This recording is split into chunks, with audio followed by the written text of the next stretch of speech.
মানুষের করের টাকায় মুখ্যমন্ত্রী তার নির্বাচনী প্রতিশ্রুতি নির্বাচনী প্রচার চালাচ্ছেন। মানুষের মাথার উপরে ছাদ নেই, চাকরি নেই, খাওয়ার সংস্থান নেই, সেই রাজ্যের মুখ্যমন্ত্রী 2-2.5-3 কিলোমিটার দূরের রাস্তা হেলিকপ্টারে যাচ্ছে। চুরি করাও তৃণমূলের কাজ, পয়সা ছিটিয়ে বিভিন্ন কাজ করিয়ে নেওয়া তৃণমূলের কাজ। এগুলো তৃণমূলের করার কথা, আর সেটা তৃণমূল করছে বলে আজকে এতগুলো তৃণমূলের নেতা মন্ত্রী জেলখানায় রয়েছে। সড়ক পথে যাওয়ার হিম্মত দেখাতে পারেননি কেন?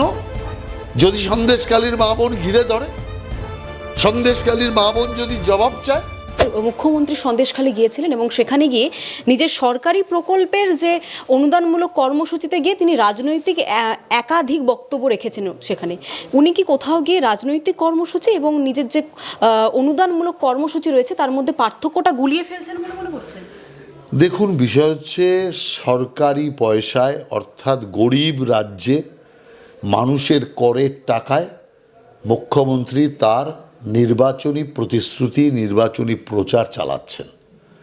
সরকারি অনুষ্ঠানকে এইভাবে দলীয় অনুষ্ঠানে পরিণত করার নজির পশ্চিমবাংলায় কখনো ছিল না, সারা দেশে কোথাও নেই। আর আজকে এটা পশ্চিমবাংলায় মমতা ব্যানার্জি চালু করেছে। যে মুখ্যমন্ত্রী 1 বছরেরও বেশি সময় ধরে ভয়ে সন্দেশখালী গেলেন না, কেন?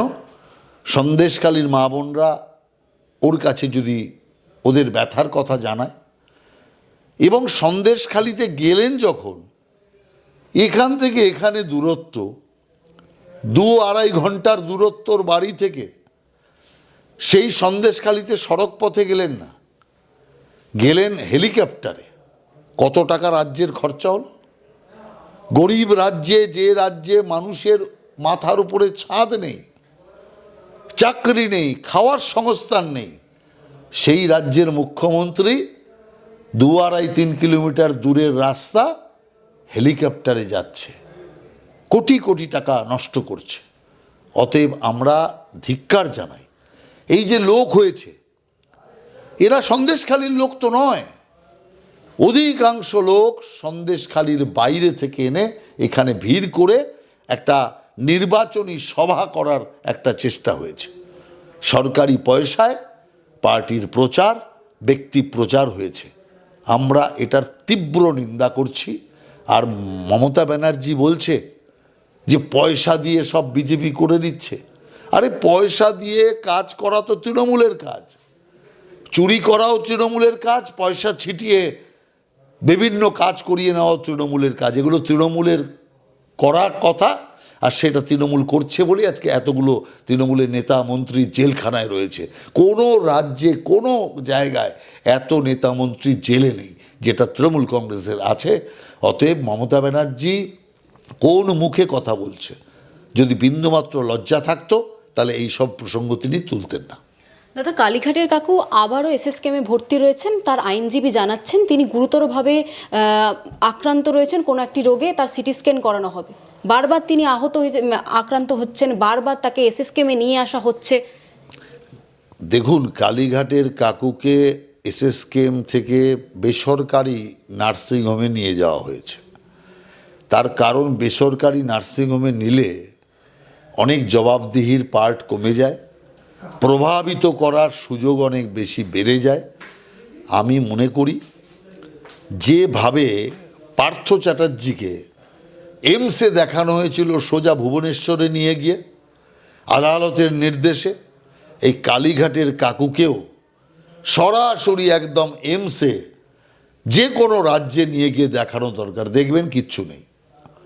অতএব এই যে চার্জ গঠনের আজকের দিন, এই দিনটাতে আদালতে আস্তে আস্তে হঠাৎ করে এই জিনিস হওয়া, আমি মনে করি যেটা একটা অভিসন্ধি ছাড়া আর কিচ্ছু নয়। এটা সত্যকে আড়াল করার চেষ্টা ছাড়ার কিছু নয়। অতএব এই বিষয়ে আদালত ছাড়া তো আমরা এ ব্যাপারে কিছু পদক্ষেপ নিতে পারি না। কিন্তু আদালত যে পদক্ষেপ নিয়েছিল পার্থ চ্যাটার্জির ক্ষেত্রে, ওখানেও আপনার মনে আছে পিজি হসপিটাল অর্থাৎ এসএসকেএম হসপিটাল তারা পার্থ চ্যাটার্জির ভয়ঙ্কর শারীরিক রোগ দেখিয়ে দিয়েছিলেন, ভয়ঙ্কর খারাপ অবস্থা, কিন্তু যখন এমসে নিয়ে যাওয়া হলো ফুল ফিট সার্টিফিকেট চলে এলো। অন্ততপক্ষে যদি এমসে নেওয়া আপাতত না হয়, আমি মনে করি কমান্ড হাসপাতালে এর পরীক্ষা নিরীক্ষা করা উচিত বলে আমি মনে করছি। শেষ প্রশ্ন, মুখ্যমন্ত্রী সন্দেশখালিতে গিয়ে সেখানকার মা বোনেদের বললেন যে আমাকে দিদি বলে মনে করো, আমি তোমাদের সতর্ক বার্তা দিচ্ছি যে দুষ্টু লোকেদের খপ্পরে পড়ো না। দাদা, আমরা আগে দেখেছি সন্দেশখালিতে দুষ্টু লোক বলতে শিবু হাজরা, তারপর শেখ শাহজাহান, এই ধরনের তৃণমূলের গোষ্ঠী রয়েছে। তো বর্তমানে দাঁড়িয়ে মমতা বন্দ্যোপাধ্যায় দুষ্টু লোক বলতে কাদেরকে বোঝাতে চাইছেন ঠিক? দেখুন, দুষ্টু লোক বলতে ও যাকেই বোঝাতে চাক, সবাই শেখ শাহজাহান আর তার সাঙ্গপাঙ্গদেরই বুঝবে। আসল কথা, মমতা ব্যানার্জি এখন দিদি বোন সব কিছু সাজতে চাইছে কেন? কারণ যে পাপ উনি করেছেন, যখন সন্দেশখালির মা বোনেরা আর্তনাদ করছে তৃণমূলের এই নরখাদকদের হাত থেকে বাঁচতে চাইছে, সেই সময় মুখ্যমন্ত্রী মুখ ঘুরিয়েছিলেন। একবারের জন্য সন্দেশখালির ব্যাপারে একটা শব্দ করেননি। ওই সময় মুখ্যমন্ত্রী একজন মহিলা, সন্দেশখালির মহিলাদের তাকে পাশে পাওয়ার অনেক আকাঙ্ক্ষা ছিল, অনেক ইচ্ছে ছিল, অনেক মানসিকভাবে তারা তৈরি ছিল। কিন্তু মমতা ব্যানার্জি পুরোপুরি মুখ ঘুরিয়ে থেকে আজকে বছর কাটার পর, যখন সব সমস্যার সমাধান হয়ে গেছে, এখন উনি গিয়েছেন সন্দেশখালি। তাও সড়ক পথে যাওয়ার হিম্মত দেখাতে পারেননি। কেন? যদি সন্দেশখালির মা বোন ঘিরে ধরে, সন্দেশখালির মা বোন যদি জবাব চায়, সেই কারণে ভয়ে সরকারি অর্থ ধ্বংস করে গরিব মানুষের করের টাকায় হেলিকপ্টারে করে ওখানে গেলেন। আর যে লোক ওখানে এনেছে, সন্দেশখালির লোকদের তো আসতে দেয়নি। সন্দেশখালির সামান্য কিছু বাছা লোক ছাড়া বাকি যে লোক, সমস্ত লোক এসছে আশেপাশের জায়গা থেকে। সেই কারণে সন্দেশখালির লোককেও আনতে সাহস পাননি মমতা।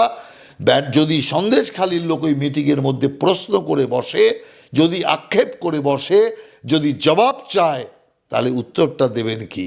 অতএব মুখ্যমন্ত্রী যেটা করেছেন তা অত্যন্ত নিন্দনীয়, এবং আমরা এই বিষয়টা মানুষের সামনে জোরদারভাবে প্রচার করব। বাংলা হান্টের আরো খবর দেখতে নজর রাখুন। বাংলা খবর মানেই বাংলা হান্ট।